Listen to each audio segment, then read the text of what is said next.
I'll never look at broccoli the same way again.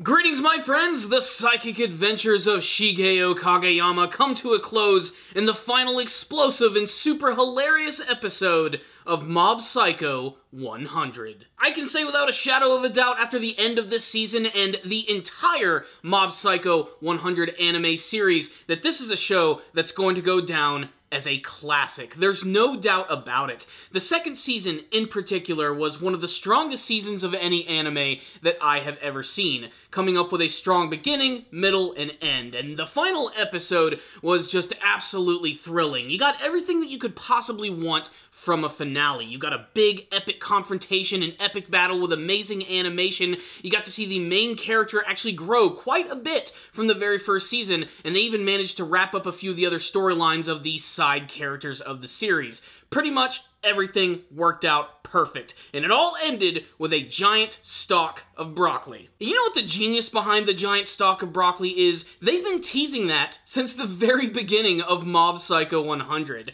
Ever since the very first opening, we've seen this weird, random imagery of just broccoli popping up from out of nowhere. In the very first intro, there was a massive explosion mushroom cloud, which suddenly transforms into broccoli, and even in the second intro, we see it all over the place.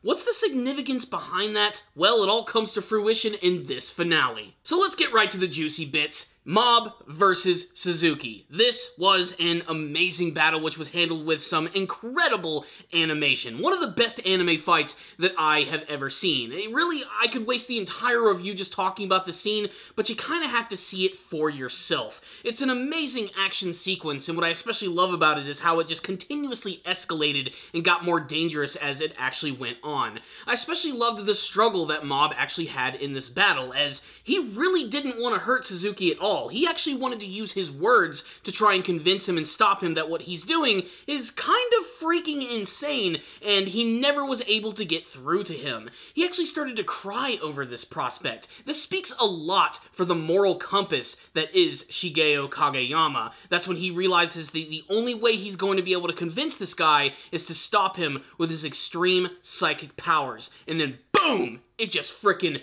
goes off like a giant action movie. This was high caliber stuff, guys, like something you would see in a big budget Hollywood film. I especially loved when Suzuki started to lose control, and he basically transformed into like a giant mixture of the Incredible Hulk and Ghost Rider. Like, his head is actually on fire, and it just made the battle overall just more amazing to actually look at. And both characters, for the most part, were on even terms with one another. I think one of my favorite moments from this battle before things got even more serious was when Mob decided to kick things up to 11, and he started twisting Suzuki's limbs all the way around continuously, to the point where it looks like if he actually went all the way, he would have just made him explode into a giant sack of meat and blood. The big thing is, even though he's a lot more powerful in this form, it causes him to sort of lose control of his powers, and it's only a matter of time before he explodes and destroys everything around him. And Mob, being the morally upstanding person that he is, decides to actually stay behind and actually protect everyone by creating a barrier around him and Suzuki, letting him know that he's willing to stay behind and even sacrifice himself in the process if it means that he can save his friends. Without them, he would be absolutely nothing. And this is that moment where almost at the last second Suzuki realizes that he's wasted his entire life. He's going to have to make up for lost time of not being able to be with his family, with his wife, with his son. It took destroying an entire city, Akira style, to actually learn all of this. And again, it all ends in an amazing explosion, which doesn't actually end with a lot of destruction. It actually ends with a giant stalk of broccoli just exploding out into the middle of the city. And that's apparently because Mob had those broccoli seeds in his pocket, and he wasn't even aware that it was actually his power combined with Suzuki's that actually allowed this phenomenon to actually take place. And I especially love this because the series opened up with Mob actually using his psychic powers to make plants grow, and at the very end of the series, He definitely surpassed his very own abilities. He could cure world hunger with the size of that fucking broccoli. And so the series ends with the characters growing quite a bit in terms of their actual characterization, growing wiser, growing more confident, and we get to see that ultimately Mob isn't the only character who goes through this big transformation. They could easily have just killed off Suzuki right here or thrown him into jail, lock away the key, but we actually get to see that Mob had a big effect on his character, and he actually wants to go and try and be with his family again. There's not a solid conclusion of it being like a complete and total happy ending for him, but he's being pushed in the right direction. And that goes for a lot of other characters like Serizawa, who is now going to be the personal assistant of Reagan. And hilariously enough, Mob is going to be the one to sort of show him the ropes of what it means to work around Reagan Arataka's office. It's really appropriate, and again, you get to see how these characters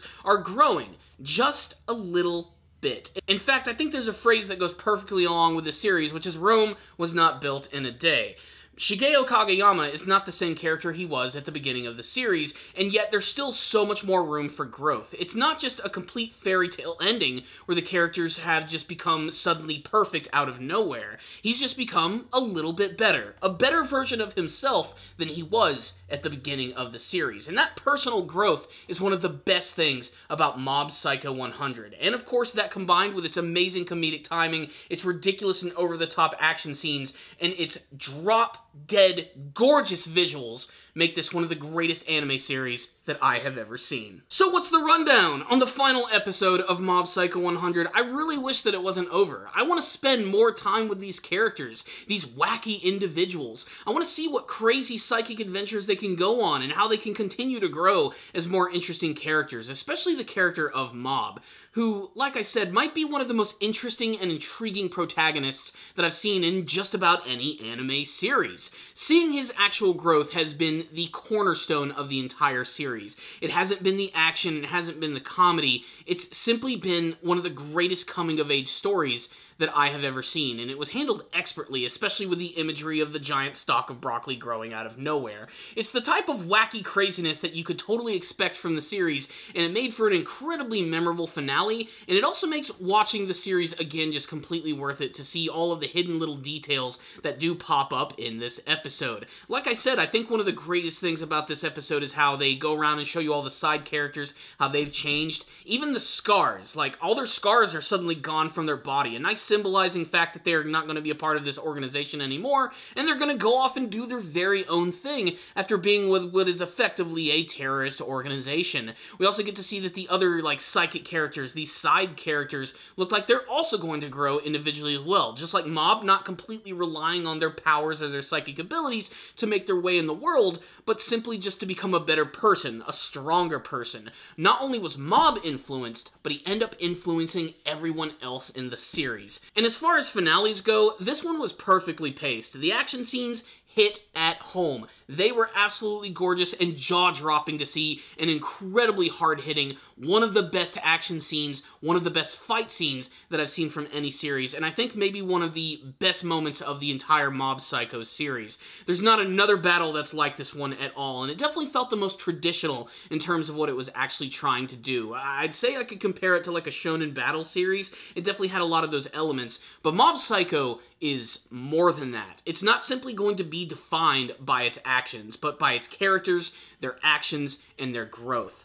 This was an incredibly solid episode, and I just have to say, if you have not checked out Mob Psycho 100, you have got to watch this series. It's 2 seasons of absolute perfection. Like I said, this series is going down as a classic. It's already one of my favorites, and it's one of those anime that I think is going to be really easy to rewatch. If only for the fact that the characters are so much fun to spend time with, the action is so amazing, the art is absolutely gorgeous, it really just hits every single mark.